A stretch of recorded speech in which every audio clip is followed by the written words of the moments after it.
Just as a quick recap, remember that we talked about the three stages of production, in particular stage 1, stage 2, and stage 3, and I emphasized the importance of knowing the relative values of APP and MPP in the context of knowing whether you're in stage 1, stage 2, or stage 3. We also talked about production with more than one variable input and showed that, in fact, we can extend the model that we've been talking about to allow for multiple variable inputs, but that it becomes very difficult to visualize this with a graph. We also talked about isoquants. I want to provide a brief review of isoquants before we move forward because they turn out to be important in a number of different areas. Remember that isoquants show us the efficient combinations of two inputs that could be used to produce a given level of output. In the example that I'm showing here, we have two inputs, capital and labor, and we might show an isoquant as shown as follows, where that downward sloping line is the isoquant, and let's just suppose that that's the isoquant that we would use if we were producing 100 units of an output. And let's suppose that it's 100 kilograms of butterfat from a dairy operation. What that isoquant shows us are the possible combinations of capital and labor we might use to produce 100 kilograms of butterfat. Which combination of capital and labor we end up using in actual production will depend on the relative prices of capital and labor. We'll be talking about that in the next section of the course. Remember also that I said that as you move further to the northeast, the level of output goes up. So if I were to move to a different level of output and still remain efficient, I would move to an isoquant that appears to the northeast. I've just drawn one isoquant, or one possible isoquant, that would be associated with, for instance, increasing my level of output to 120 units. If I reduced my output, I would actually fall to an isoquant that's closer to the origin. If I were to reduce my level of output from 100 to 90 kilograms of butterfat, I would actually fall to that lower isoquant. But again, I want to emphasize, as long as I'm being efficient in producing 90 kilograms of butterfat, I would produce somewhere along that isoquant that's closer to the origin. That general principle I've just described, it can be captured by saying that the higher the level of output, the further to the northeast the isoquant will appear. The lower the level of output, the closer to the origin the isoquant will appear. It's also important to remember that if I have the same level of output but I'm off the isoquant, then I'm in fact an inefficient producer. So for instance, if I were to be producing 100 units of 100 kilograms of butterfat, I could be on the isoquant. But if I'm actually producing using K1 and L1 units of input, I'm an inefficient producer. And the reason for that is that I could actually, through the removal of my inefficiencies, reduce the use of either capital or labor such that I appear back on that isoquant. Because the firm is not on the isoquant, we know that they're inefficient. If they could become efficient, they could reduce their input use. And they would reduce their input use somewhere along, such that they would be somewhere along that efficient isoquant. These isoquants are very useful in deriving the economically optimal level of input use. They're also important in helping us understand how we can substitute one input for another. To do so, we have to use what's called the rate of technical substitution. And the rate of technical substitution is simply the amount of an input that can be substituted for one unit of another input while holding output constant. So for an instance, if you wanted to keep your daily output constant in a food manufacturing facility, but one employee calls in sick, you might have to wonder about how much additional capital you'd need in order to keep output constant. This is also called the marginal rate of technical substitution. In our particular example with capital and labor, the marginal rate of technical substitution would be equal to the negative value of the change in capital to the change in labor. That term I've just highlighted in the green box is what I'm talking about. The marginal rate of technical substitution is really just the slope of the isoquant, and that's captured by that term in the green box. Now the issue is that the slope of the isoquant is not always easy to measure. But with a little mathematics, it can be shown that the slope of the isoquant, the bit that's highlighted in the green box right now, as long as we have capital on the y-axis and labor on the x-axis, that slope can also be measured as the ratio of the marginal physical product of labor to the marginal physical product of capital. That's an important point because as long as I can estimate or I know a total physical product curve, I can then calculate MPP for labor and MPP for capital and determine the marginal rate of technical substitution for those two inputs. To help illustrate this, let's look at how the marginal rate of technical substitution varies along an isoquant. Let's just suppose for the sake of argument that I have capital and labor and that I've got to produce 10 tons of a particular kind of a food output. Let's say it's 10 tons of bread dough. I might be producing at point E on that isoquant, and all that means is that I'm using 6 units of labor and 4 units of capital.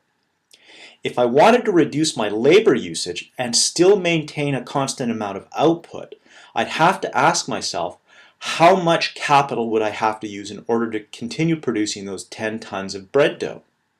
So for instance, if I were to reduce my labor use by 1 unit, I would go from using 6 units to 5 units, but in order to continue producing a constant amount of output, I'd have to increase my capital use by 1 unit. I would have to go from 4 to 5 units, and I would shift my production from being at point D or point E to point D. Now, if I wanted to continue reducing my labor usage, for instance, if labor becomes relatively more expensive than capital, I might try to think about reducing labor by another unit of workers. So if I were going to reduce labor by 1 further unit, going from 5 to 4, if I wanted to maintain a constant level of output, I would have to increase the amount of capital that I'm using. To do that, I would have to increase my capital usage by 2 units, moving from 5 to 7, and I would shift from being at point D on that isoquant to being at point C on the isoquant. And again, I'm going to re-emphasize that if I want to reduce my labor usage from, let's say, 4 to 3 units of labor, I would have to increase my capital use by 3 additional units, moving from 7 to 10, and I would move from point C on the isoquant to point B on the isoquant. Lastly, if I wanted to try to get as few workers as possible, because they're more expensive than capital, let's say, I would reduce my output, my labor use from 3 to 2, but in order to continue producing a constant amount of output, I'd have to increase my capital use by 6 additional units, moving from point B to point A. The ratio of the change in capital to the change in labor tells us the marginal rate of substitution.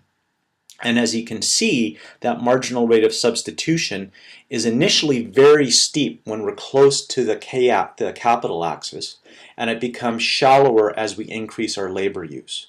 So when we're on a very steep part of the isoquant, the marginal rate of technical substitution is very high. We have to use a lot more capital if we want to reduce our labor use by 1 unit.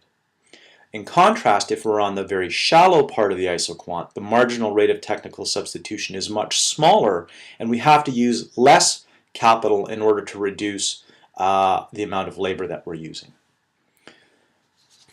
One point that's important to recognize is that depending on the type of production technology that I use, the shape of the isoquants might actually be different. There's 2 specific cases that illustrate this. One is the case of perfect substitutes, and the other is the case of perfect complements. Let's take a look at perfect substitutes first.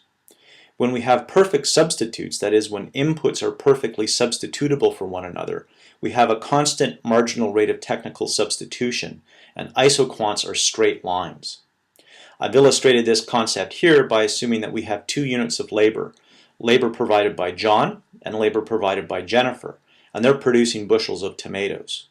The numbers on the x-axis and the y-axis show the units of labor both Jennifer and John are providing, and I've shown 3 different isoquants corresponding to 1, 2, or 3 bushels of tomatoes. The point I want to make is that I could use either John's labor or Jennifer's labor or some combination of their labor to produce the same amount of output. For instance, if I only use John's labor, I could use 2 units of his labor to produce 2 units of tomatoes. If I didn't want to use any of John's labor and I only wanted to use Jennifer's labor, I would be producing down here only using 2 units of her labor and getting 2 bushels of tomatoes. If I wanted to use both Jennifer and John's labor, I would produce somewhere along the isoquant between those 2 extreme points, say here, and I'd still be producing 2 units of bushel or 2 bushels of tomatoes. Another example of where this might be relevant is in the use of fuels. It's not the type of fuel, but the source by which you're obtaining the fuel. So for instance, if you're filling your car with gasoline, you might think of one input being gasoline from Petrocan and another input being gasoline from Shell, and you could use either all Shell's gasoline or all Petrocan's gasoline or some combination of the two. They're perfectly substitutable with one another, assuming they've got the same grade of fuel, of course. This is one extreme side of the isoquants that we often see. Another extreme side of isoquants that we see are perfect complements. Now you'll notice that I spelled complements with an E. It's different than a compliment you might give your friend, and that's a point I want to make sure you remember because spelling does count. With perfect complements, inputs must be used in fixed proportions. Now they might be in a 1-to-1 fixed proportion, a 2-to-1 fixed proportion, a 3-to-1 fixed proportion, but they're always used in fixed proportions. To illustrate this concept, I've actually drawn these isoquants assuming that we have trailers and trucks as inputs into some production process. And let's just say for the sake of argument that what we're producing are trailer-truck combinations that are going to be sold by an agricultural input supplier. And we could have 1 trailer-truck combination or 2 trailer-truck combination or 3 trailer-truck combinations. The point I'm trying to make is to sell 1 trailer-truck combination, I have to have a fixed proportion of trucks to trailers. That is 1 truck for every trailer. If I wanted to produce 1 trailer-truck combination, I'd need 1 truck and 1 trailer. If I wanted to produce 3 trailer-truck combinations, I'd need 3 trucks and 3 trailers. So the important thing here is that it's the ratio of those inputs is constant. They have to be used in a fixed proportion. Some other examples where we have perfect complementarity or perfect complements in inputs include chemical ingredients where chemicals have to be mixed in particular combinations in order to get a chemical reaction that gives you the desired agent that you need. So when we're producing agricultural chemicals, we want a particular combination of the raw elements that are going to be used to make that agricultural chemical. If we want a fertilizer that has a particular combination of nitrogen, potassium, and phosphorus, NPK, we'd want to make sure that we've got those in fixed proportions. Another example of where we see perfect complements is actually in cooking. If we follow a recipe, it will say 1 cup of flour, 2 eggs, 3 cups of milk. Those are all done in fixed proportions, and it's important to maintain those proportions in order to get the output that you want. Now, perfect substitutes and perfect complements are actually the bookends of the range of different degrees of substitutability of inputs. More generally and more often than not, we see what's called imperfect substitution. And with imperfect substitution, isoquants appear as I've been drawing them in the earlier parts of this lecture in the first week of class. That is to say, downward sloping curves that start off very steep and then become less steep as you increase the units of labor. What I've drawn here is an illustration to point out that, in fact, perfect complements and perfect substitutes encompass the range of all possible substitution possibilities that we might see. Now, while the marginal rate of technical substitution is important, another issue that's important when we're dealing with production is what's called returns to scale. Returns to scale tells us something about how output responds when we increase the amount of inputs that we use. It's very important to remember that the idea is about measuring how output will increase when all inputs increase by the same proportion. So we don't have any fixed inputs when we're dealing with returns to scale. It's about what would happen if you doubled all of your inputs, all your land, all your labor, all your capital, all your management. What we're really doing is trying to answer the question by how much does output change when all inputs change by the same proportion. And there's 3 possible cases. The first is decrease in returns to scale. We have decrease in returns to scale when the proportional increase in output is less than the proportional increase in all of the inputs. So if I were to double all of my inputs, I get less than double my output. If I had constant returns to scale, what would be true is that the proportional increase in output is equal to the proportional increase in all inputs. If I were to double all of my inputs, I would double my output. And lastly, we have increase in returns to scale. Here we have a proportional increase in output that is greater than the proportional increase in all the inputs. I want you to note that there is a small typo in the notes on page 15. The last sentence under increase in returns to scale should read as, for example, doubling all inputs more than doubles outputs. Now I'd like to illustrate these concepts using some isoquants. And what I've done is I've got a plot where we have labor on one axis and capital on another axis and two different isoquants. And let's just suppose for the sake of argument that we were producing 100 units of output and that we were starting with 100 units of labor and 100 units of capital. Some empirical analysis of actual data from the manufacturing sector in the US suggests that the electronics and the equipment manufacturing sector has constant returns to scale. And so if we start at our point of production with 100 units of each input and 100 units of output, and we double our inputs from 100 to 200 each, we would double our output. We would go to an isoquant that's higher, and that is exactly double the amount of the initial level of production. Since there's a doubling of output given a doubling of inputs, we know that there's constant returns to scale. The tobacco industry, in particular the tobacco manufacturing industry, reflects decrease in returns to scale. Here, if I double labor from 100 to 200 units and capital from 100 to 200 units, I wouldn't double output. I would less than double output. I would only increase output from 100 to 142 units.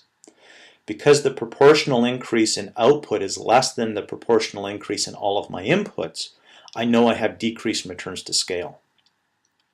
The primary metal manufacturing industry reflects increase in returns to scale. Here, if I double my inputs from 100 to 200 units of labor and 100 to 200 units of capital, I get more than double the output. I go from 100 units of output to 236 units of output. Because there's more than a proportional increase in output than there is inputs, I know that I have increase in returns to scale.